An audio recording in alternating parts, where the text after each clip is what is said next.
silakan dipilih media berkomunikasi apa sih yang paling tepat dan yang paling kalian butuhkan. Ya. Oke, kita lanjut ya adik-adik. Nah, berikutnya terkait dengan lingkungan belajar, masih di lingkungan belajar terkait dengan literasi digital. Jadi, apa sih literasi digital tersebut gitu ya?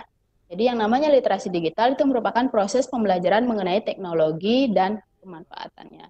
Jadi, bagaimana kita memanfaatkan teknologi, belajar tentang apa sih teknologi tersebut, bagaimana kita memanfaatkannya. Itu yang disebut dengan literasi digital. Jadi sering sekali kita dengar digalakkan oleh pemerintah tentang literasi. Waduh, ini literasinya kurang banget nih. Literasi apa gitu? Literasi bacanya, literasi hitungnya, atau literasi digitalnya. Jadi ada berbagai literasi. Ada literasi keuangan. Silakan nanti adik-adik bisa tambah lagi pengetahuannya. Nanti mungkin sambil buka-buka atau baca-baca di buku apa sih jenis-jenis literasi. Tapi yang akan kita bahas kali ini adalah tentang literasi digital, gitu ya. Nah, dalam hal terkait dengan literasi digital, jadi menghadapi munculnya berbagai teknologi baru sebagai warga digital, apa sih yang harus kita lakukan gitu ya. Jadi kita itu sebagai warga digital diharapkan dapat segera menyesuaikan, sehingga tidak terpaku pada satu jenis teknologi yang sudah ada. Ya, selalu mempertimbangkan dengan cerdas media yang paling tepat sesuai dengan kebutuhan. Jadi adik-adik, teknologi informasi itu berkembang sangat pesat. Jadi bahkan kita masih belajar satu aplikasi, sudah muncul aplikasi baru lagi. Kemudian kita mau upgrade ke aplikasi berikutnya, ternyata ada aplikasi baru lagi yang lebih canggih, gitu ya. Jadi, nah disinilah diperlukan kecerdasan dari adik-adik gitu. Sesuaikan dengan kebutuhan adik-adik, mana nih yang saya butuhkan, gitu ya. Kemudian mana yang sesuai dengan pembelajaran yang harus saya manfaatkan atau saya gunakan, teknologinya yang mana nih yang perlu saya perlukan gitu misalkan. Jadi kalau misalkan nanti adik-adik perlunya, oh saya perlu nih teknologi yang bisa saya gunakan untuk berbagi konten dengan teman-teman misalkan. Saya perlu misalkan teknologi yang bisa komunikasi dengan banyak teman-teman. Jadi banyak sekali teknologi yang bisa dimanfaatkan atau digunakan. Jadi silakan adik-adik nanti pilih ya, pilih media yang sesuai dengan kebutuhan adik-adik. Adik-adik yang mikrofonnya masih hidup, tolong dimatikan ya. Oke, terima kasih. Kita akan lanjut. Nah, berikutnya tadi kita sudah bahas tentang lingkungan belajar. Sekarang kita akan bahas ke lingkungan yang kedua, yakni tentang lingkungan sekolah.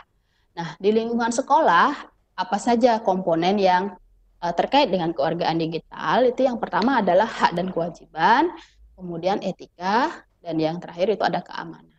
Sekali lagi, silakan dicatat di lingkungan sekolah itu apa sih komponennya? Komponennya ada hak dan kewajiban, ada etika, dan ada keamanan. Nah, masing-masing ini akan Kak Eka jelaskan. Pertama kita akan membahas tentang hak dan kewajiban. Nah, setiap warga digital memiliki hak atas privasi maupun kebebasan bicara. Jadi semua warga digital itu punya privasi, kemudian punya kebebasan berbicara. Nah, tapi di sini apa yang perlu diperhatikan sebagai warga digital ya? Nah, karena kita semua warga digital punya hak atas privasi maupun kebebasan bicara, berarti tidak hanya adik-adik saja yang punya hak itu. Berarti semua orang sebagai warga digital punya hak yang sama juga dengan adik-adik gitu ya. Nah, untuk hal tersebutlah maka di sini semua warga digital itu memiliki kewajiban untuk menghormati privasi orang lain maupun ketika berbicara itu tidak menyinggung perasaan orang lain. Ya.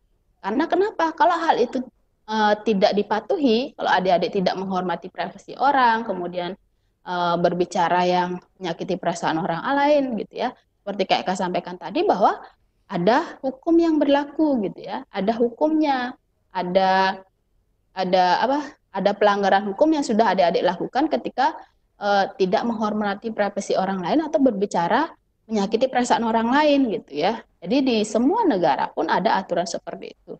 Bahkan kalau di negara lain, pengalaman Kak Eka sendiri itu untuk foto selfie saja tidak boleh sembarangan gitu ya.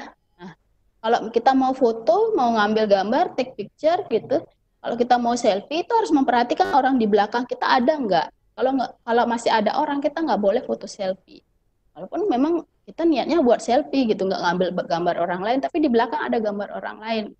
Nah, ketika misalkan kita sudah selfie sementara di belakang kita masih ada gambar orang di belakang kita, upload nih ke media digital gitu ya. Kita upload ke Facebook misalkan deh, paling sederhana, saya sering ngomongin Facebook.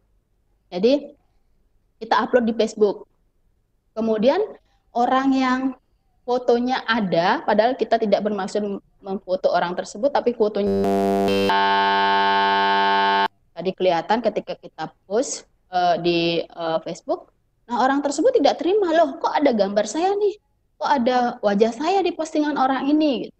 Dia nggak terima, ya. Oh, ini privasi saya dong. Saya berhak nih menuntut orang ini. Dia tanpa izin sudah memasukkan gambar saya dalam fotonya. Itu adik-adik bisa dilaporkan gitu, karena itu melanggar privasi orang. Sehingga kalau di sini di Indonesia mungkin dari yang Kak Eka perhatikan masih ada yang seperti itu. Kalau mau selfie biar di belakangnya ada orang, ya tetap aja selfie kemudian post gitu. Sehingga kadang-kadang Kak Eka kan juga ada gagal fokus sama yang di belakang gitu ya. Jadi maksudnya berarti masih ada orang lain di belakang foto tersebut. Jadi kalau di negara luar itu pernah terjadi kasus itu malah dilaporkan gitu, karena nggak terima, loh kok ada foto saya di foto orang itu gitu. Sehingga sekarang adik-adik coba deh perhatikan ketika mau foto, misalkan masih ada orang di belakang kita, sementara kita ngebet banget nih, misalkan kita mau foto Menara Eiffel gitu, kita mau selfie nih, sementara orang kan banyak di belakang kita masih foto-foto. Tunggu deh sampai mereka pergi, atau kita minta izin dulu. Bolehkah saya ambil gambar Menara Eiffel, kemudian kalau ada wajah Anda di sini, bolehkah saya ikut masukkan gambar Anda gitu. Kalau mereka tidak mengizinkan, biasanya mereka akan pergi, mengizinkan kalian atau adik-adik untuk foto sendiri gitu. Tapi kalau mereka no problem gitu misalkan, boleh aja, berarti adik-adik sudah boleh tersebut. Jadi hati-hati sekali ya, jangan sampai sembarangan kalian mengambil gambar, karena itu bisa melanggar privasi orang ya. Kemudian berbicara ada istilahnya bullying gitu, jangan sampai kalian bullying di media sosial gitu, nggak bagus, nggak bener juga ya. Nanti kalau orangnya nggak terima, kalian dianggap sudah menyakiti perasaan orang lain gitu ya. Tapi memang sih dalam dunia maya kita ngomong apa, singgung berapa gitu, kita ngomongin siapa, yang tersinggung siapa. Tapi kembali lagi, jangan sampai deh adik-adik mengucapkan ujaran kebencian atau curhat hal-hal negatif ke media sosial gitu ya. Itu juga nggak guna banget ya. Oke, kita lanjut. Nah, berikutnya tentang etika ya. Jadi walaupun dalam dunia digital para pengguna tidak saling bertatap muka. Jadi kalau media digital kan oke lah, sekarang kita menggunakan media video seperti ini, Cisco Webex ataupun media-media yang lain bisa bertatap muka, tapi secara online, tapi kan tidak bertemu secara nyata gitu ya. Nah, kadang-kadang karena merasa kita tidak bertatap muka gitu ya, seringkali kita lupa bahwa di balik setiap postingan, di balik setiap akun, terdapat pengguna lain yang dapat tersinggung jika melanggar tata krama. Ya. Nah, di sini diperlukan adanya etika digital. Nah, etika digital ini bertujuan untuk menjaga kenyamanan perasaan pengguna lainnya. Nah, dalam hal ini, Kak Eka ambilkan contoh, misalkan ketika ada warga digital nih, misalkan, karena saya sering sekali nih nerima nih, kita tidak kenal sama orang tersebut. Misalkan orang yang biasanya yang jualan, yang suka iklan, biasanya kan dan suatu akun sih, padahal kita nggak niat beli atau kita nggak pengen tahu tentang produknya. Kesel nggak sih? Kesel ya. Saya aja sering kayak gitu. Tapi biasanya temen, biasanya kalau temen sih udah tahu karakter saya nggak kayak gitu. Biasanya orang-orang yang justru yang tidak saya kenal malah nge-tag saya gitu. Saya sering sekali ingatkan, Mbak atau Bu, tolong jangan spamming di akun saya.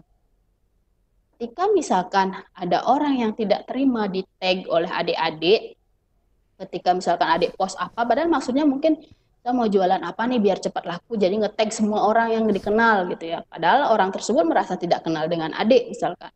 Terus di tag akunnya sehingga postingan adik kan muncul di akun yang bersangkutan. Itu kalau tidak diatur bagaimana ketika di tag. Kalau saya, kalau Kak Eka memang sudah ngatur, jadi tidak sembarang orang bisa nge-tag. Jadi kalau sudah Kak Eka izinkan baru bisa muncul di wall-nya Kak Eka. Nah biasanya kan tidak semua orang melakukan hal itu. Jadi biasanya dibuka aja, ketika di tag ya muncul di wall masing-masing gitu ya. Cukup mengganggu karena kemarin saya sempat dengar atau curhatan dari teman-teman sempat bilang, aduh siapa sih jualan mobil gitu, misalkan jualan mobil ngetag akun saya sampai penuh, atau enggak terus siapa sih ini yang ngetag jualan fashion misalkan, ngetag akun saya penuh jadinya wall saya dengan postingan dia gitu misalkan. Nah itu kan sangat mengganggu kenyamanan perasaan masing-masing gitu ya, karena orang itu merasa tidak kenal dengan adik, kemudian adik juga tidak minta izin dulu sebelum ngetag gitu ya. Jadi itu akan sangat membuat orang yang punya akun tersebut merasa tidak nyaman. Efeknya apa?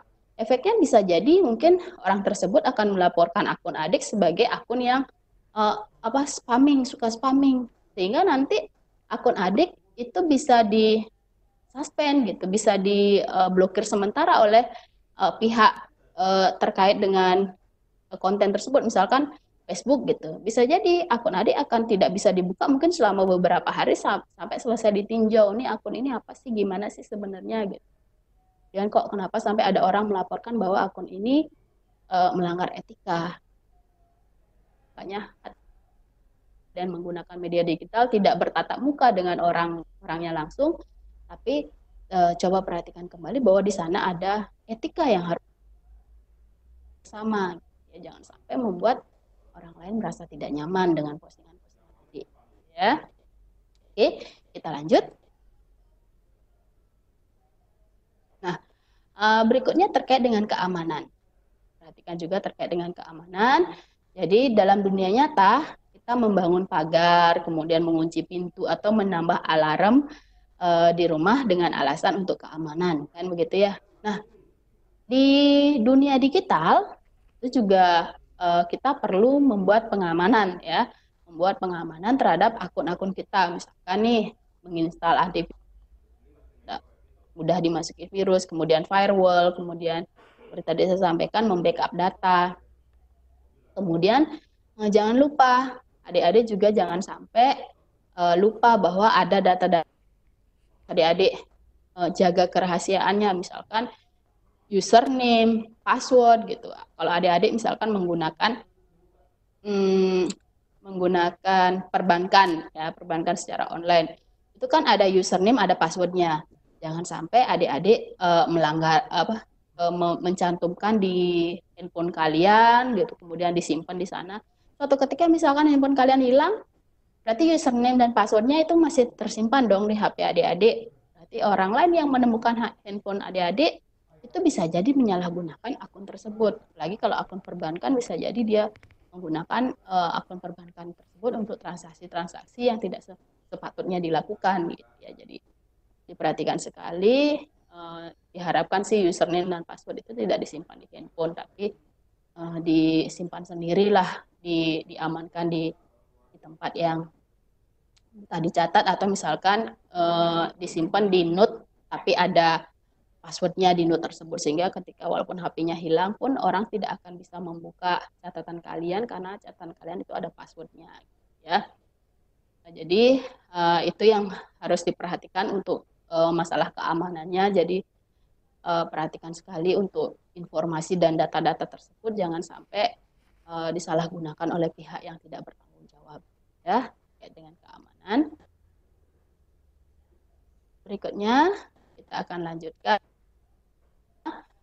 dengan lingkungan di luar sekolah. Apa saja sih komponen keluargaan digital yang harus kita perhatikan di lingkungan luar sekolah? Itu yang pertama ada hukum, ada transaksi, dan ada kesehatan. Bagaimana pembahasannya? Di slide berikutnya.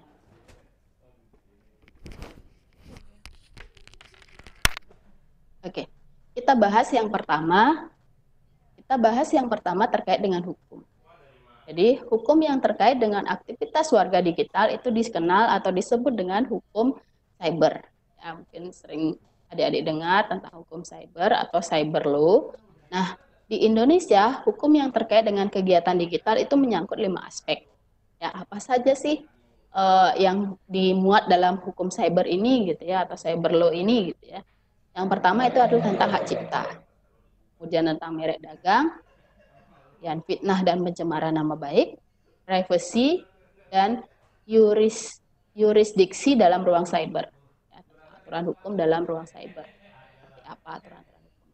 Jadi, 5 komponen ini tolong diperhatikan. Ya, jangan sampai kalian kena hukum gara-gara melanggar hak cipta. Atau kalian kena hukum gara-gara mengkopas atau menjiplak merek dagang yang sudah terkenal nih, karena sudah terkenal ya ikut-ikut aja gini brandnya dia gitu misalkan. Boleh ya. Dan misalkan tentang fitnah dan pencemaran nama baik, jangan sampai deh kalian melakukan hal ini kena jerat hukum karena kalian menfitnah orang lain, cemarkan nama orang lain. Dan tadi terkait dengan privacy juga sudah saya bahas, jangan sampai melanggar privasi orang lain. Kemudian tentang pelanggaran hukum dalam ruang cyber juga jangan sampai adik-adik lakukan. Jadi sebenarnya sebagai warga digital itu aturan hukum itu hampir sama saja dengan ketika adik-adik dalam dunianya jelas diatur di sana. Tapi mungkin karena selama ini banyak dari adik-adik kita semua yang belum paham bahwa kita itu sebenarnya walaupun cuma main game aja kita tuh sudah sebagai warga digital. Ya. Good. Nah, berikutnya ada terkait dengan masalah transaksi. Dalam konsep kewargaan digital, jadi mudahnya akses dan makin tingginya tingkat kesadaran masyarakat dalam memanfaatkan teknologi komunikasi ikut mendorong tumbuhnya pasar jual beli dan transaksi daring di Indonesia. Jadi apalagi dalam kondisi seperti sekarang ini ya, ketika adik-adik tidak bisa keluar rumah untuk berbelanja ataupun misalkan ada pembatasan waktu jam berapa nih harus keluar, harus sudah di rumah lagi gitu ya. Jadi seperti kita sekarang mungkin dibatasi buka tokonya itu jam 8, jam 4 harus sudah tutup. Itu sebenarnya kan selain penjual juga susah gitu ya, omsetnya menurun, kita juga sebagai pembeli kan mungkin saja pada waktu tersebut kita nggak bisa berbelanja, mungkin ada disinilah banyak bermunculan toko-toko online yang bisa memfasilitasi kebutuhan adik-adik. Cuman perlu diperhatikan ya, bertransaksi online itu memang sangat mudah ya, jadi tinggal klik kemudian bayar dan sebagainya. Tapi apa yang tidak bisa kita dapatkan dari transaksi online? Nah, sering sekali Kak Eka dengar keluhan dari teman-teman atau dari masyarakat atau dari adik-adik bahwa ternyata barang yang saya pesan itu tidak sesuai ya, tidak sesuai datangnya dengan apa yang digambar atau apa yang ditayangkan, apa yang dipromosikan. Misalkan beli celana yang selalu sutra, dapatnya mungkin yang tidak sesuai nih gitu dengan promonya gitu misalkan. Nah, memang itu ya di balik kelebihannya ya ada kekurangannya karena kita tidak bisa melihat langsung barang yang kita butuhkan itu seperti apa kualitas, merasakan sendiri. Beda dengan kalau kita berbelanja secara nyata, kita bisa memilih nih, saya maunya yang ini barangnya, saya maunya yang ini. Tapi kalau online ya resikonya itu, dibalik kemudahannya yang kita bisa berbelanja jam berapa saja, saat berada di mana saja, kemudian dengan metode pembayaran apa saja, tapi resikonya adalah mungkin saja barang yang kalian beli tidak sesuai dengan apa yang dipromosikan. Nah, di sini sebenarnya toko-toko online, perhatikan juga ketika kalian berbelanja, pastikan tempat kalian berbelanja itu toko online-nya itu punya reputasi yang bagus. Baca dulu deh review-review dari pembeli-pembeli sebelumnya. Nah, kalau caranya sih, kalau saya sendiri membaca reviewnya, itu nggak lihat yang teratas dulu. Nggak lihat yang ngasih bintang 5 atau bintang 4 dulu. Tapi saya nyarinya yang ratingnya terendah. Berapa nih? Kalau banyak ratingnya terendah, itu biasanya kita kita bisa ambil kesimpulan nih, oh ini berarti penjualnya atau pelapaknya tidak bagus. Karena biasanya kadang-kadang nih ya beberapa gini online itu biasanya toko-toko online itu biasanya membuat review sendiri, jadi ngebagus-bagusin sendiri gitu. Jadi jangan percaya dulu deh, coba kalian juga review di bawahnya yang ngasih rating rendah seperti apa nih. Bagus nggak penjual ini atau ada keluhan nggak seperti apa. Kalau misalkan tidak ada yang ngasih rating rendah, kemudian rata-rata memberi rating bagus, kalian bisa mencoba deh berbelanja di sana. Selama ini review bagus, gitu ya. Dengan transaksi. Nah, ini nih yang paling penting nih ketika di luar sekolah, ya, ketika di masyarakat. Ini teman-teman atau adik-adik itu sering sekali melupakan aspek ini, aspek kesehatan ya. Jadi di balik manfaat teknologi digital terdapat beberapa ancaman kesehatan yang perlu diperhatikan. Ya, misalnya nih kesehatan mata, telinga, tangan, bahkan keseluruhan badan. Ya. Kemudian di sini tidak hanya kesehatan fisik tersebut, tapi kesehatan mental juga bisa terancam ya akibat penggunaan teknologi informasi yang tidak proporsional, tidak sesuai dengan kebutuhan atau melebihi ambang kebutuhan kita sehari-hari gitu ya. Jadi yang sekarang Kak Eka perhatikan banyak anak-anak atau adik-adik itu yang keranjingan main game sampai lupa waktu nih. Sampai kadang-kadang orang tua nawarin makan saja itu sering dimarahin sama anaknya ya. Makan dulu nak gitu. Bentar dulu sampai akhirnya lupa makan. Apa yang terjadi ketika adik-adik lupa makan akibat keranjingan main game?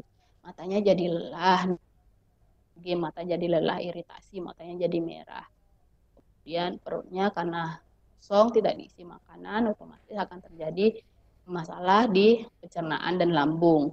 Terus apa yang terjadi berikutnya? Kalian akan jatuh sakit, daya tahan tubuh tidak baik. Nah, apalagi di kondisi sekarang kalau seperti itu terjadi, adik-adik kan selama ini sempat sering sekali mendengar arahan bahwa yang perlu diperhatikan adalah jaga kesehatan, jaga daya tahan tubuh biar tidak sampai turun karena sekarang kita sedang berjuang bersama melawan COVID-19. Nah, ini perlu diperhatikan sekali, jangan sampai daya tahan tubuh adik-adik berkurang atau menurun gara-gara adik-adik tidak bisa memanfaatkan teknologi informasi digital ini secara proporsional atau bahkan berlebihan gitu ya. Jadi main game boleh, kalau Kak Eka sering beritahu atau menginformasikan ke adik-adik, ke siswa Kak Eka sendiri, Kak Eka sering sampaikan, boleh kalian main game, cuman perhatikan karena ketika main game itu akomodasi mata kalian kan sangat maksimal ya, sangat dekat dengan layar-layar handphone. Nah, ketika main game maksimal sekali deh kalian mainnya itu 15 menit sekali. Setelah kalian melihat layar handphone kalian dengan jarak dekat, coba deh lempar pandangan kalian ke jarak jauh sehingga akan terjadi keseimbangan. Kalian melihat jarak dekat bagus, jarak jauh juga bagus. Jadi 15 menit melihat layar handphone, kemudian hentikan sebentar, pandang jauh dulu deh. Setelah pandang jauh, usahakan kalian memandang jauh itu temukan objek-objek yang berwarna hijau. Nah, kenapa berwarna hijau? Adik-adik bisa sendiri kenapa kita perlu objek-objek yang berwarna hijau. Selain menyegarkan mata, juga untuk kesehatan mata itu sangat bagus. Jadi, setelah pandang jauh 10 menit misalkan, boleh main game kembali. Tapi usahakan tidak terlalu lama juga main gamenya gitu ya. Tapi itu salah satu tips saja ketika kalian keranjingan main game, jangan terus main gamenya tuh jangan sampai lupa waktu, jangan sampai berjam-jam gitu kalian main gamenya, terus lihat layar dekat, apalagi yang suka pakai headset misalkan untuk main game. Itu perhatikan juga kesehatan telinga kalian gitu, jangan sampai udah dipanggil 10-20 kali sama ibunya masih belum noleh gara-gara keranjingan main game, kemudian dengan suara di headsetnya yang begitu keras, nggak genderang telinga kalian bermasalah.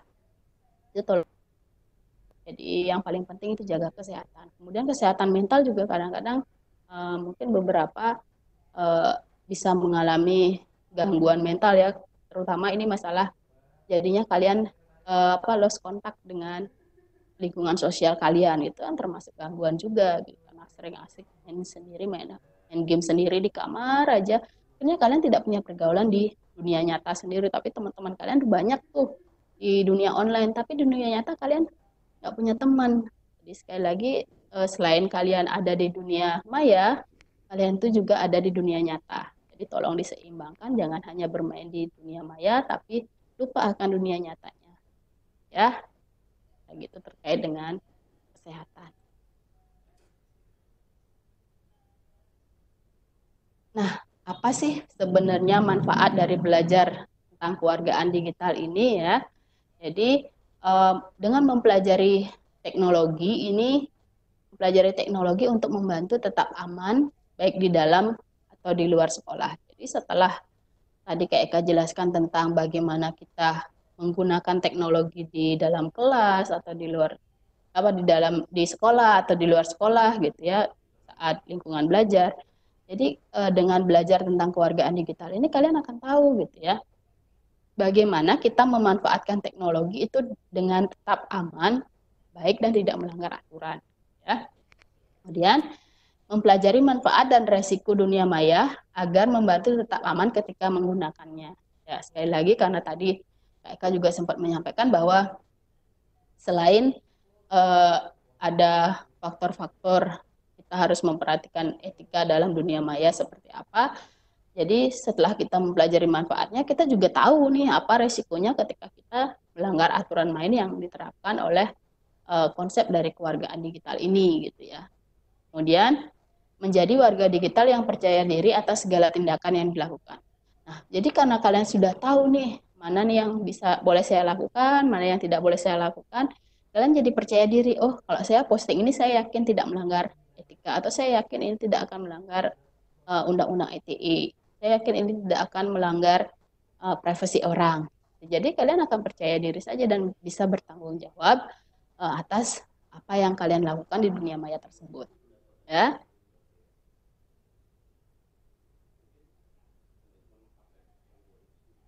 Nah, kemudian berikutnya Kak Eka bagikan ada tips bijak sebagai warga digital apa saja sih yang harus kita lakukan atau bagaimana tips-tips agar kita bisa disebut sebagai warga digital yang bijak.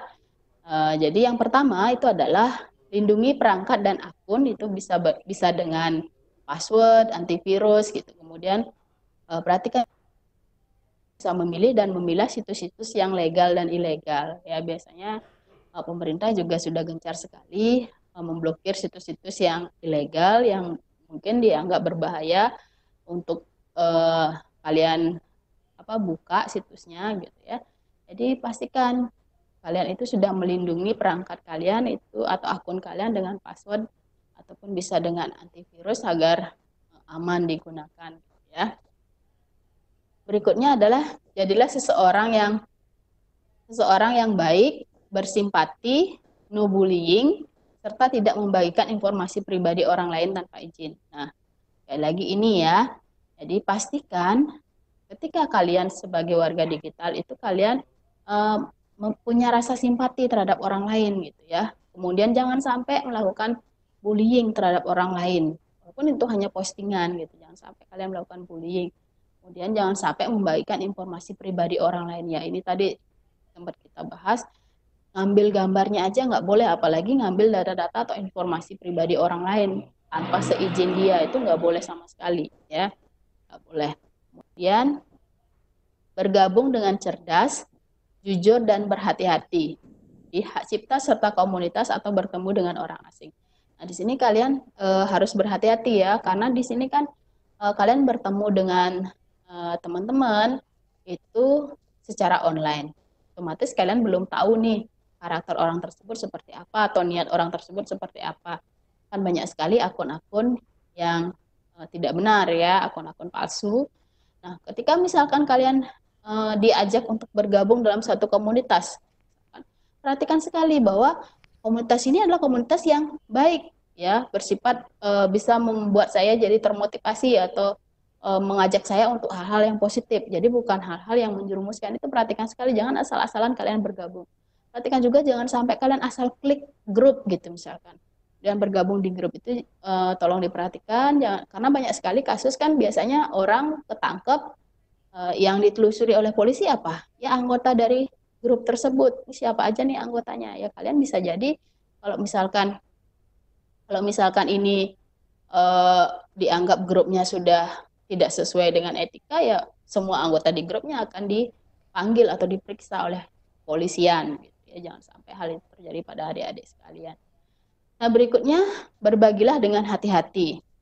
Dalam konsep berbagi ini, nanti kita akan membahas tentang think ya. Jadi diakronimkan sebagai think, ada THINK.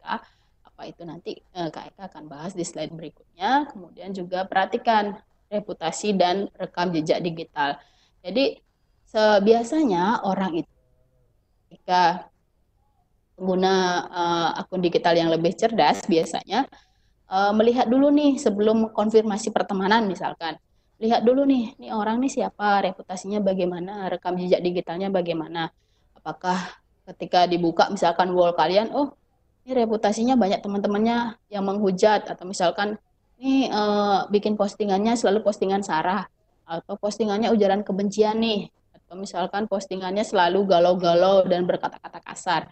Biasanya orang akan berpikir nih, saya terima nggak konfirmasi pertemanannya, karena walaupun kalian bermain di dunia digital, rekam jejak digital itu susah sekali dihapus ya. Pasti ada saja rekam jejak digital yang bisa kita temukan. Jadi sekali lagi tolong berhati-hati adik-adik dalam penggunaan media digital. Ya, mereka sudah bagikan beberapa tips bijak sebagai warga digital. Oke, kita akan lanjut. Jadi sebelumnya reputasi itu adalah catatan nama baik ya adik-adik ya.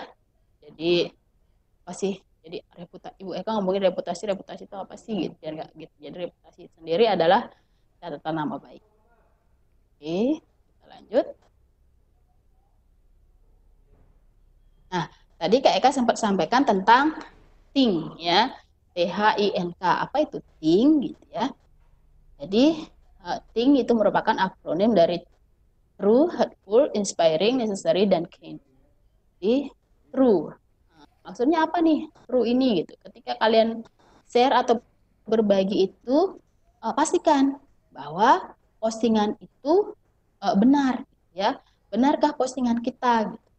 Atau hanya isu yang tidak jelas sumbernya? Ini yang tadi saya sampaikan bahwa jangan sampai apa yang kalian bagikan itu adalah hoax, ya, berita yang tidak benar. Perhatikan dulu nih true nggak, gitu ya. Benar nggak berita ini sebelum saya membagikan? Karena gampang sekali ya sekarang tinggal klik share gitu jadi gitu ya. Tapi efek di belakangnya itu kan panjang sekali. Siapa nih ya penyebar hoax yang pertama itu akan telusuri, termasuk kalian yang hanya tinggal tekan tombol klik tombol share atau tombol bagikan, itu bisa jadi ya apa maksud Anda ikut meng-share ini gitu misalkan. Itu bisa jadi kalian diperkarakan juga gitu ya. Kemudian ada hurtful. Nah, apakah postingan kita akan menyakiti perasaan orang lain atau tidak? Tolong diperhatikan juga, jangan sampai apa yang kalian lakukan itu menyakiti perasaan orang lain. Mungkin kadang-kadang memang apa yang kita sampaikan maksudnya tidak menyakiti, tapi bagi orang lain itu sangat menyakitkan. Jadi sebaiknya kalian baca dulu deh sebelum ngepost sesuatu. Menyakiti orang lain enggak? Atau ini menyinggung perasaan orang lain enggak? Baru kalian share. Ya. Nah, berikutnya ada inspiring, ya. Apakah postingan kita dapat menginspirasi orang lain untuk berbuat baik atau sebaliknya? Nah, jangan sampai apa yang kita lakukan, apa yang kita posting malah menginspirasi orang lain untuk berbuat jahat gitu ya, mengikuti tindakan-tindakan negatif yang kita lakukan gitu misalkan. Banyak sekali mungkin kalian sempat dengar kemarin ada beberapa aksi yang ternyata itu sangat meresahkan masyarakat. Awalnya dari mana? Awalnya dari dia melihat postingan seseorang, kemudian diikutin bareng-bareng gitu. Perhatikan sekali ya, sebelum kalian memposting sesuatu, apakah postingan kita itu dapat menginspirasi orang lain untuk berbuat baik, atau sebaliknya gitu ya. Apakah itu membuat orang lain jadi terinspirasi untuk berbuat jahat? Mending nggak usah kalian posting itu, gitu ya. Kemudian necessary, ya. Pentingkah postingan kita? Nah, jadi ini yang sering diabaikan oleh teman-teman gitu ya. Jadi post yang tidak penting akan mengganggu orang lain. Kadang-kadang ini, jadi informasi yang menurut kita belum tentu orang lain butuhkan. Sehingga jangan sampai ketika kita men-share sesuatu postingan, itu nge-tag orang lain yang ternyata memang tidak butuh. Ya. Nah, kalaupun kalian mau nge-tag orang lain, minta izinlah dulu gitu. Boleh saya tag kamu? Kalau boleh ya silakan aja di-tag gitu. Misalkan enggak, ya jangan sampai, karena jadi orang tersebut akan merasa sangat tidak nyaman gitu. Ini sangat mengganggu banget postingan ini, atau postingan ini tidak sesuai dengan karakter saya gitu. Kenapa di tag di saya atau masuk ke wall. Kemudian Kin, santunkah Kak Eka, mohon postingan maaf kita? 5 menit lagi buat Ya, Kak Eka ya. oke. Oke, siap, siap, siap. Nggak terasa ya. Jadi berikutnya, oke Kak Adi, terima kasih sudah diingatkan. Jadi yang terakhir ini ada Kin ya. Jadi santun nggak postingan kita? Jadi apakah ini tidak menggunakan kata-kata yang berbau menyinggung orang lain atau berbau sara, menimbulkan ujaran kebencian?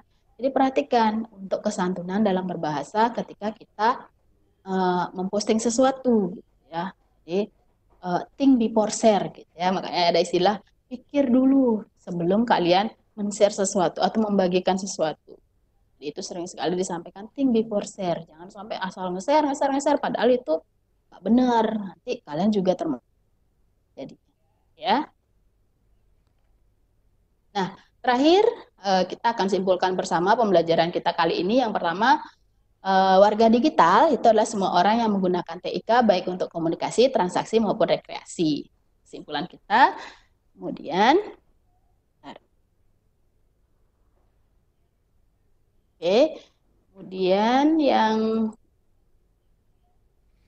kedua, kewargaan digital adalah konsep yang memberikan penyadaran penggunaan teknologi informasi di dunia maya secara bertanggung jawab dengan baik dan benar.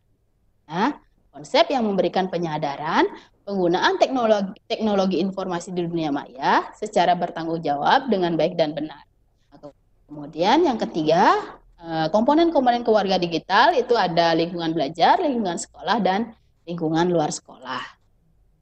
Nah, yang terakhir, sebelum memposting sesuatu di sosial media, ingat kembali think, ya, true, hurtful, inspiring, necessary, dan hint. Ya, think before share gitu ya. Oke. Nah, demikian sajian yang Kak Eka sampaikan. Jadi nggak terasa sampai diingetin sama Kak Adi sebagai moderator.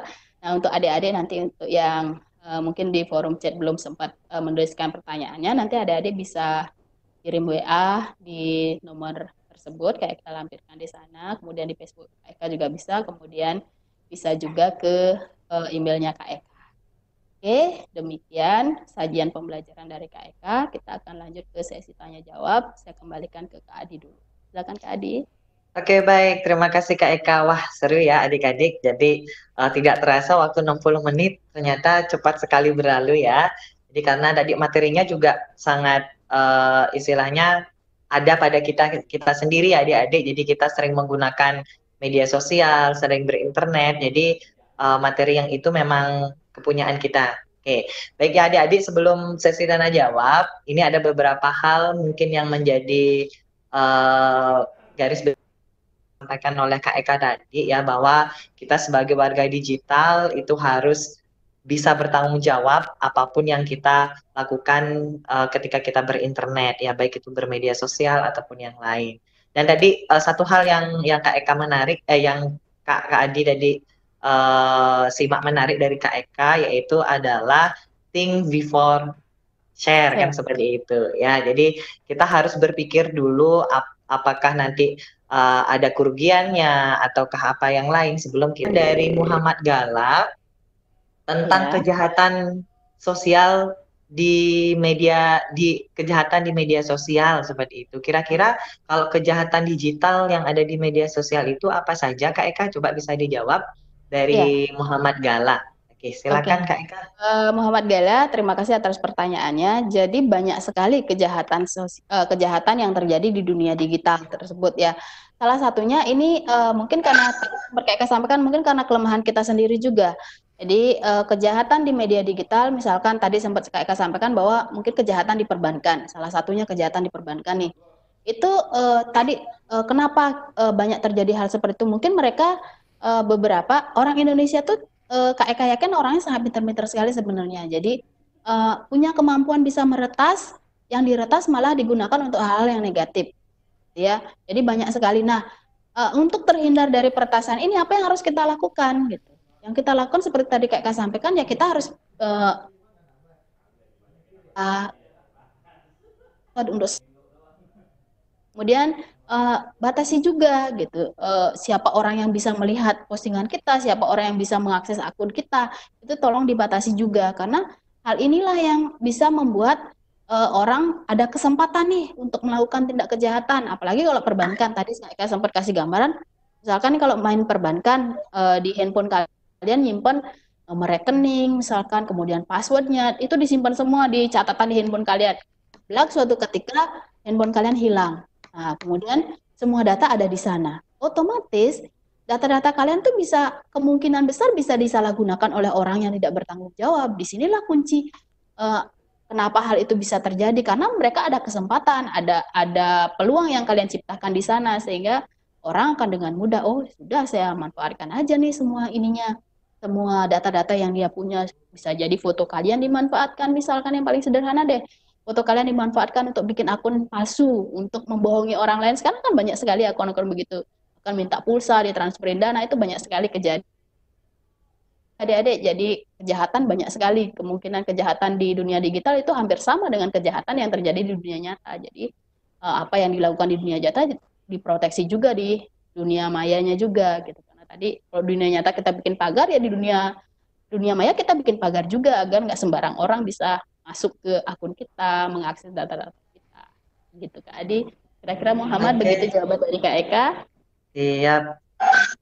Siap Kak Eka, jadi jelas sekali ya. Jadi Muhammad Gala, jadi tadi apa disampaikan Kak Eka jelas sekali bahwa ada beberapa cara yang digunakan untuk apa namanya melakukan kejahatan di dunia digital seperti itu. Oke baik, terima kasih Kak Eka untuk pertanyaan pertama. Nih lagi ada pertanyaan kedua dari Devanti Fadila ya.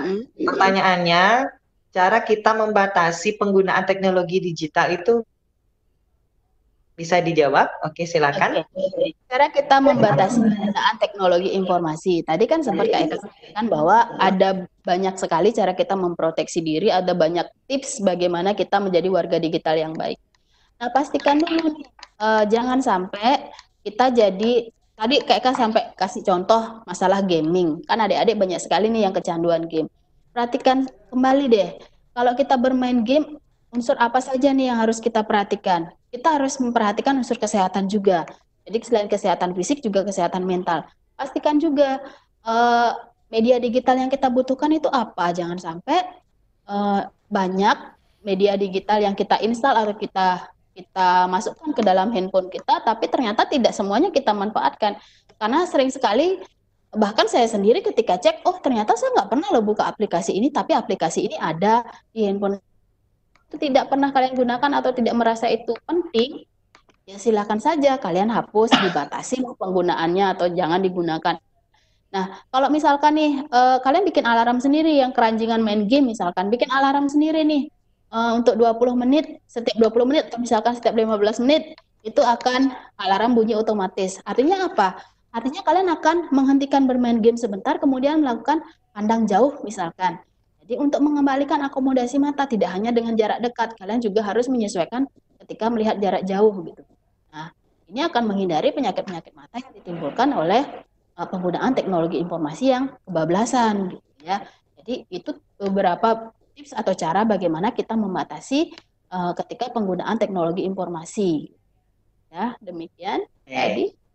Ya, terima kasih Kak Eka. Mudah-mudahan jawaban yang tadi disampaikan Kak Eka bisa apa namanya bisa dipahami oleh Devanti ya. Jadi Kak Adi tadi kira sudah sangat jelas apa yang disampaikan Kak Eka.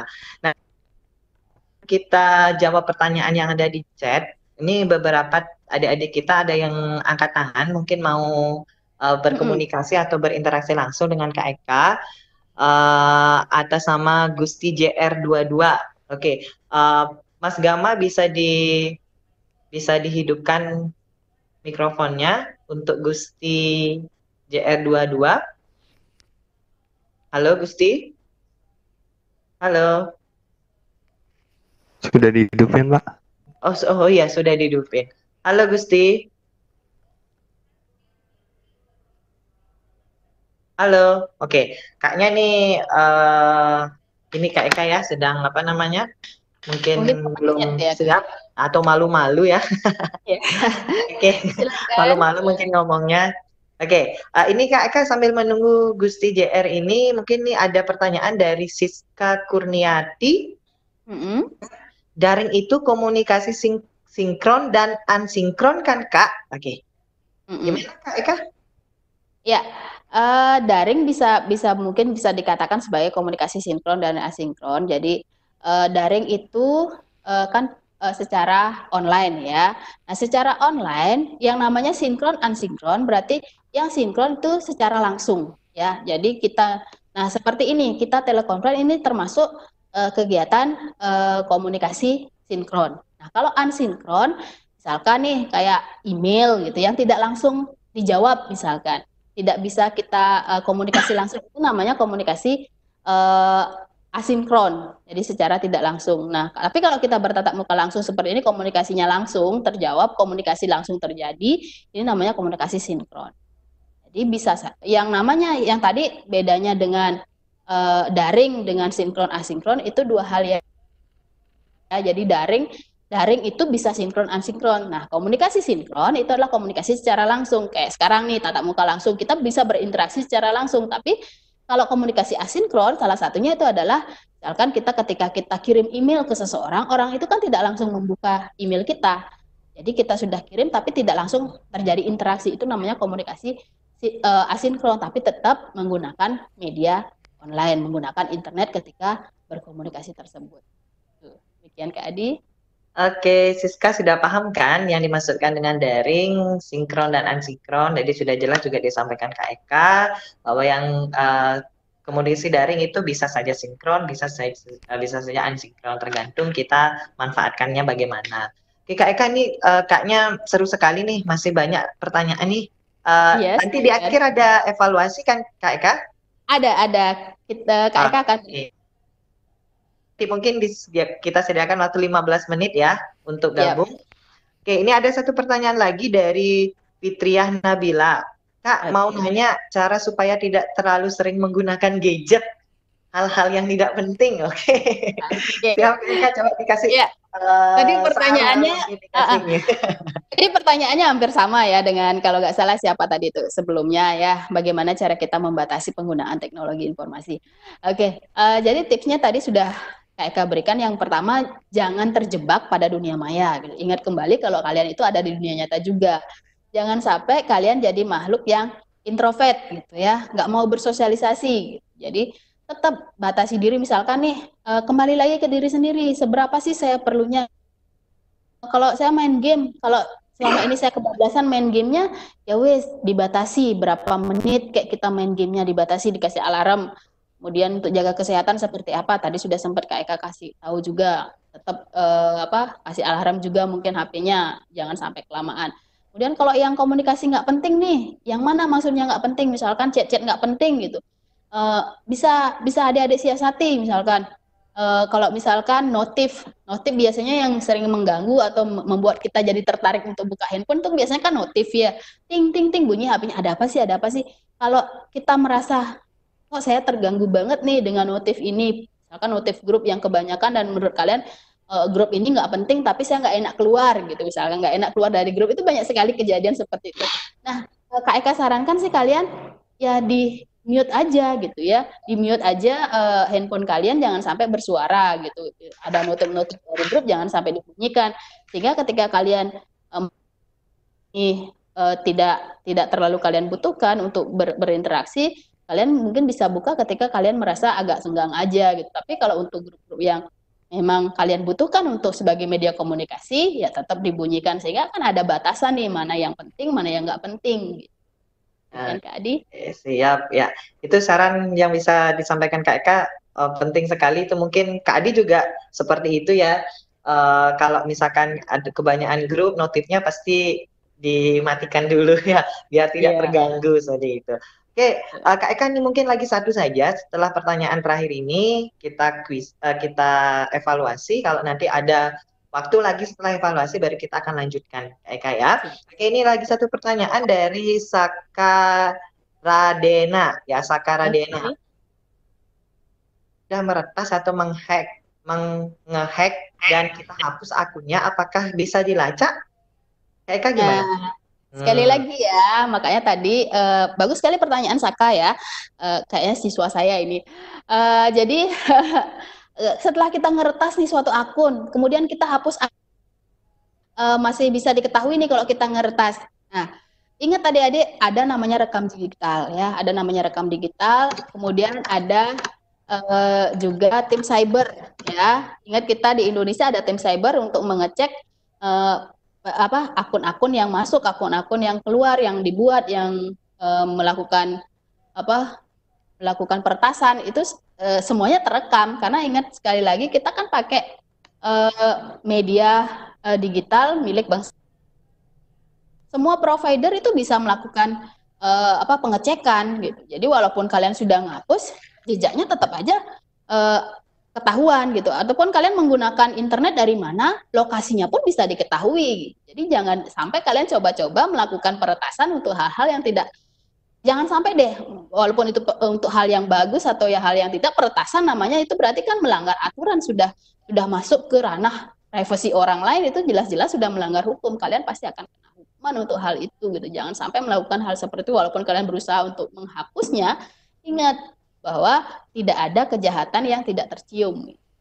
Ya. Benar, benar sekali ya. Jadi tepat sekali Kak Eka. Jadi adik-adik jangan coba-coba ya untuk membuat apa namanya untuk ngehack ataupun yang lain di dunia di media sosial misalnya ya pasti akan terlacak ya. Jadi kita sudah punya pasukan ya apa namanya cyber ya seperti itu. Jadi pasti akan bisa terlacak. Oke Kak Eka ini eh, kebetulan nih ada Gede Urip. Wah, Gede Urip kan mungkin mau berinteraksi langsung dengan Kak Eka ya sebelum kita quiz. Mas Gama bisa di unmute. Oke, ya. Oke, silakan. Halo, Urip. Halo, Gede Urip. Halo. Oke, kaknya menghilang, Kak. Kini Masih malu-malu semua malu-malu ya. ya. Iya, sama. Oke, sambil sambil gini Kak, sambil menunggu pertanyaan lain mungkin bisa dipersiapkan untuk eh, kuisnya. Ya, Oke, kita masih punya silakan. waktu 13 menit saja biar tidak terlambat. Silakan. Adik-adik, silakan persiapkan apa namanya handphone, laptop ataupun yang lainnya. Kita akan mengadakan evaluasi melalui kuisis, ya. Jadi melalui kuisis silakan nanti kalau sudah muncul uh, itu silakan masukkan, ya. Oke, pinnya adik-adik bisa lewat handphone bisa, lewat komputer juga bisa. Oke, disilakan adik-adik pin kuisisnya 772978. Oke, ditunggu ya. Biar tidak lama kita tunggu 5 menit untuk bergabung ya. Mungkin Kak Eka sambil menunggu adik-adik kita bergabung, ini ada pertanyaan Iya. dari Sena Pratama.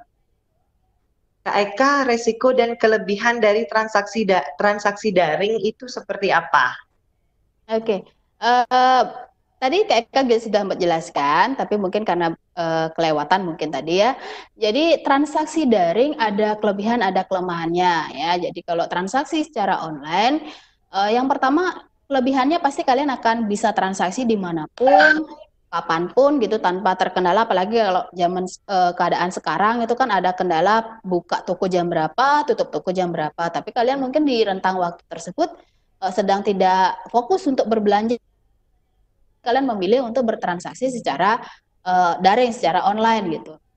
Berarti kan waktu yang transaksi secara online itu tidak dibatasi mau jam berapapun karena kalian sedang ada di rumah itu bisa bertransaksi. Kemudian untuk bayarnya pun kalian tidak mesti nyerahin uang, mungkin saja bisa jadi kalian via transfer gitu ya, atau via dengan menggunakan kredit card gitu bisa saja. Jadi itu kelebihannya bisa bertransaksi kapanpun, dimanapun gitu ya. Kemudian kalian juga bisa memilih mau belanja di toko manapun. Nah, resikonya apa? Tadi sempat kayak Kak sampaikan bahwa resikonya karena kalian tidak melihat langsung barang yang kalian beli, otomatis kemungkinan saja ada kemungkinan itu bisa terjadi kalian mendapatkan barang itu tidak sesuai dengan harapan. Nah, misalkan di gambar gambarnya berwarna merah, setelah datang mungkin jadi warna pink, gitu kan? Karena banyak sekali aplikasi-aplikasi yang bisa mempercantik barang dagangan orang gitu, barang jualan orang sehingga tidak sesuai dengan harapan gitu. Ya, sering sekali juga Kak Eka lihat bahwa ada banyak konsumen yang agak cerdas itu meminta tolong dong real picture gitu ya, gambar yang real gitu. Jadi bukan gambar hasil editan. Jadi itu resikonya sering sekali barang yang kalian terima mungkin tidak sesuai dengan apa yang ditawarkan sebelumnya sehingga tidak mampu memuaskan kebutuhan kalian. Demikian Kak Adi. Oke, terima kasih Kak Eka. Ini sudah mulai banyak masuk, sudah 15 orang. Kita masih tunggu lagi 2 menit ya. Oke. Apa namanya, untuk yang bergabung di Quizzes, ada berapa pertanyaan Kak Eka? Kurang lebih ada 20 pertanyaan, tapi gampang. Oke, gampang-gampang ya. Kalau adik-adik yang menyimak tadi apa yang disampaikan oleh Kak Eka, Kak Adi yakin pasti bisa jawab ya. Iya, betul. Di semua tentang apa yang disampaikan oleh Kak Eka tadi. Oke, sambil menunggu Kak Eka, ini mungkin ada lagi satu pertanyaan, boleh? Oke, boleh. Oke ya. Jadi sambil menunggu, yang lain silakan masuk ke Quizzes, kita evaluasi sambil bermain di sana. Ya, nanti ada beberapa pertanyaan terkait materi yang sudah disampaikan oleh Kak Eka. Oke, ini dari Farhan Ali. Ya, dari Farhan Ali. Cyber yang bekerja sama dengan negara itu namanya apa ya? Cyber yang bekerja sama dengan negara itu dirahasiakan karena bersifat privasi ya. Iya, benar. Ya, benar sekali ya. Jadi tentunya kan karena ini berkaitan dengan apa namanya kejahatan di cyber, yaitu pastinya disembunyikan ya Kak Eka ya, biar tidak banyak yang tahu. Namun jangan coba-coba ya, jangan coba-coba melakukan kejahatan di dunia internet seperti itu. Oke, 17 orang yang bergabung Kak Eka. Oke. Kita masih tunggu ya Kak Eka ya. Boleh. Oke, 1 menit lagi nih. Yuk adik-adik semuanya yang mau bergabung di Quizzes, ini ada berapa nih? Ada 81, ada 80 peserta sampai saat ini. Ayo gabung di Quizzes. Ini ada evaluasi yang sudah disiapkan oleh Kak Eka tadi terkait mengenai materi-materi kewarganegaraan digital ya. Kewargaan digital Kak Adi. Iya, kewargaan digital ya. Jadi ini tadi sangat menarik materi yang disampaikan oleh Kak Eka ya, karena ini di kehidupan sehari-hari kita pasti temui tentang materi kewargaan digital ini ya, mengenai bagaimana kita harus memposting apa namanya status, membagikan status Kak Eka ya. Oke, Kak Eka, biar tidak terlalu lama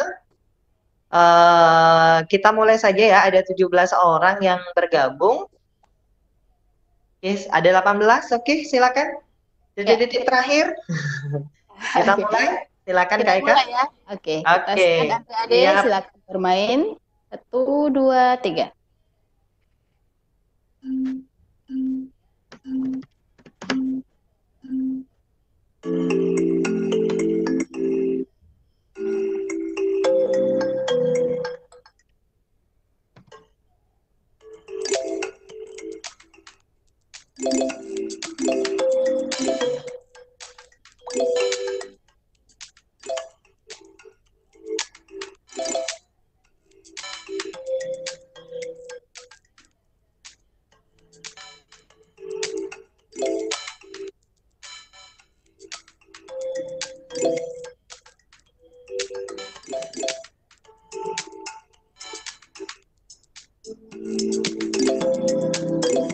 Kita lihat sementara Siska.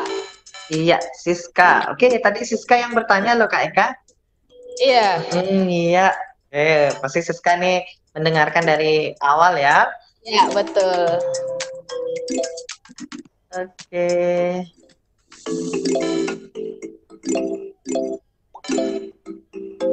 Sambil apa namanya, sambil menunggu nih adik-adik kita yang menjawab, Kak Eka bisa nggak berbagi pengalaman nih terkait penggunaan media sosial, misalnya pernah nggak Kak Eka mengalami hal yang tidak mengenakan di media sosial yang berkaitan dengan kewarganegaraan digital ini, Kak Eka? Iya, terkait dengan penggunaan media sosial itu pernah ya sebelum saya mengenal konsep-konsep tentang kewargaan digital. Jadi kejadian yang paling sering itu adalah ketika saya tadi sempat Kak Eka sampaikan bahwa ketika banyak sekali akun-akun yang nge-tag saya, padahal saya nggak butuh informasi itu. Jadi sejak saat itu si akun sosmed saya untuk tidak sembarang orang bisa nge-tag. Jadi ketika saya menyetujui untuk ditandai, baru tampil di wall saya. Tapi ketika misalkan teman-teman nge-tag, tapi saya setelah muncul di notif untuk diperhatinjau dan saya tidak menyetujui, itu tidak akan muncul di wall saya. Karena sekali lagi Kak Adi, kenapa kita harus membatasi postingan teman-teman yang nge-tag kita? Sekali lagi bahwa media sosial kita itu bisa jadi juga sebagai reputasi kita atau rekam jejak digital kita. Bagaimana, apa saja sih yang diposting orang ini, orang akan berpikir untuk bisa berteman dengan kita atau mau menerima pertemanan kita, biasanya akan membuka wall-nya dulu. Ini orang ini siapa sih? Kemudian apa saja sih yang sudah diposting? Kalau misalkan ya, mereka tahu kalau kita memposting sesuatu atau hal-hal yang tidak baik, biasanya kita nggak akan bisa berteman dengan banyak orang, biasanya akan ditolak, bahkan mungkin akun kita akan dilaporkan sebagai akun yang fake, akun yang palsu. Jadi itu sih sempat pengalaman yang saya alami sehingga sampai sekarang pun akun saya itu tetap saya proteksi, tidak sembarang orang bisa nge-tag ke akun saya kecuali saya pratinjau dan saya setujui, demikian Kak Adi. Ya, benar sekali Kak Eka ya. Jadi mungkin adik-adik juga pernah ya merasakan pengalaman seperti Kak Eka tadi ya. Jadi banyak orang sembarangan nge-tag kita. Jadi sekarang setelah kalian belajar mengenai kewargaan digital, bagaimana cara kita membatasi penggunaan dan sebagainya, itu adik-adik bisa mengambil pelajaran dari Kak Eka tadi ya, Kak Eka ya. Jadi mudah-mudahan kalian aman-aman saja dalam berinternet, aman dalam bermedia sosial terutama seperti itu. Oke, Kak Eka, nih kita lihat sudah ada yang setengah jawab nih kalau nggak salah ya. Oke, masih dipimpin Ayu. Ya. Oke, ini ada komentar dari Ibu Maria ya, materinya mantap ya, mantap betul ya. Terima kasih. Iya, benar ya, karena ini memang sangat keseharian kita ya, materinya yang sangat relevan dengan keseharian kita. Jadi adik-adik juga yang mohon mulai sekarang ya, tolong beretika dalam bersosial media, beretika dalam berinternet ya. Jadi gunakan internet, gunakan media sosial sesuai dengan peruntukannya seperti itu adik-adik ya. Tadi pesan-pesan dari Kak Eka banyak sekali ya agar kita tidak terjerumus ke dalam hal-hal negatif dari media sosial ataupun internet tersebut seperti itu. Oke, sambil menunggu nih kira-kira Kak Eka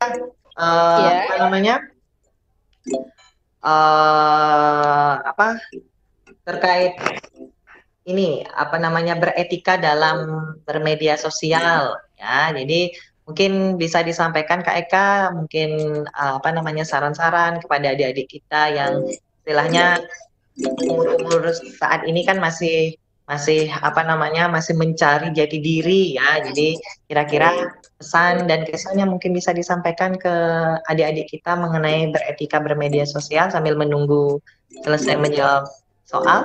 Oke, silakan. Ya sekali lagi buat adik-adik dalam memanfaatkan media sosial ini semua yang adik-adik butuhkan itu pasti banyak sekali ada di media sosial, mulai dari informasi, mulai dari hiburan, mulai sampai kalian bisa berkomunikasi dengan media digital gitu ya. Banyak sekali manfaat dari media digital ini, tapi tetap juga ingat bahwa setelah kalian menggunakan internet itu kalian sudah menjadi seorang warga digital. Berarti ada warga-warga lain yang perlu kalian perhatikan privasinya, kemudian harus kalian hormati pula bagaimana berinteraksi dengan mereka gitu ya. Jadi tetap konsep tentang etika itu harus kalian pahami, mana nih yang melanggar etika, mana yang tidak melanggar etika, itu harus dicermati pula. Kemudian yang paling penting yang Kak Eka tekankan bahwa kali ini sedang marak sekali adik-adik atau pengguna media sosial yang gampang sekali jempolnya mengklik bagikan atau share.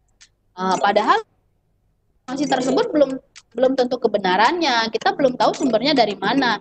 Jadi tetap walaupun misalkan kalian menerima informasi yang menurut kalian ini berita hoax, tolong jangan di-share kembali, cukup sampai kalian saja gitu. Oh, saya rasa ini beritanya nggak benar, saya tunggu dulu deh, saya nggak share dulu deh gitu. Jadi pastikan dulu kalau memang informasi ini dari lembaga yang resmi atau akun-akun dari akun sosial media dari pemerintah yang resmi, oke lah kita bisa share karena ini sumbernya jelas. Tapi kalau misalkan itu di-share dari teman kalian, walaupun itu teman dekat, tapi teman dekat juga dapatnya dari teman dekat dia, teman dekat, tapi nggak tahu kebenarannya ya, sama saja kalian jadi penyebar berita bohong. Dan nanti kalau misalkan itu ditelusuri dan ada orang yang tidak terima dengan apa yang kalian lakukan, itu bisa jadi kalian diperkarakan di sana. Di sanalah masalah yang terbesar yang terjadi selama ini. Demikian Kak Adi. Oke, ya mantap ya. Jadi itu adik-adik ya. Jadi mau apa yang disampaikan oleh Kak Eka tadi, pesan-pesan dari Kak Eka mengenai etika bermedia sosial, mohon dipahami dengan baik agar ketika kita bermedia sosial atau berinternet itu tidak terjadi masalah apapun seperti itu. Oke, gimana Kak Eka ini kuisnya? Kita end aja ya Kak Adi ya. Oke, boleh. Karena ini ya. ada beberapa yang sudah selesai menjawab. Sudah selesai dijawab. Oke, boleh Kak Eka, silakan diselesaikan saja. Kita 5 untuk bisa saya end gamenya. 1, 2, 3, 4, 5. Mohon maaf adik-adik, kita end, kita cek dulu hasil evaluasi adik-adik ya.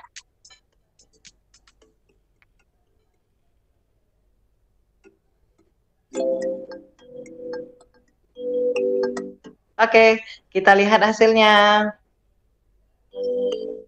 Oke, peringkat 3 ada Ayu, peringkat 2 ada Tara, dan peringkat 1 ada Teddy, ya. Oke, jadi ini dia teman-teman kita, adik-adik kita, ada Teddy, ada Tara, Ayu, Leona, dan Pase Surya Dharma. Oke, Pase Surya Dharma namanya yang tidak asing, sepertinya saya kenal. Bagus sekali ya, anak-anak sudah bisa menjawab dengan bagus. Berarti adik-adik sudah mencermati materi yang Kak Eka sampaikan tadi. Semoga apa yang Kak Eka sampaikan tadi juga bermanfaat buat adik-adik. Oke, sebelumnya mungkin sebelum saya kembalikan ke Kak Adi, mungkin Kak Eka izin dulu menyampaikan beberapa closing statement dulu Kak Adi ya. Silakan Kak Eka.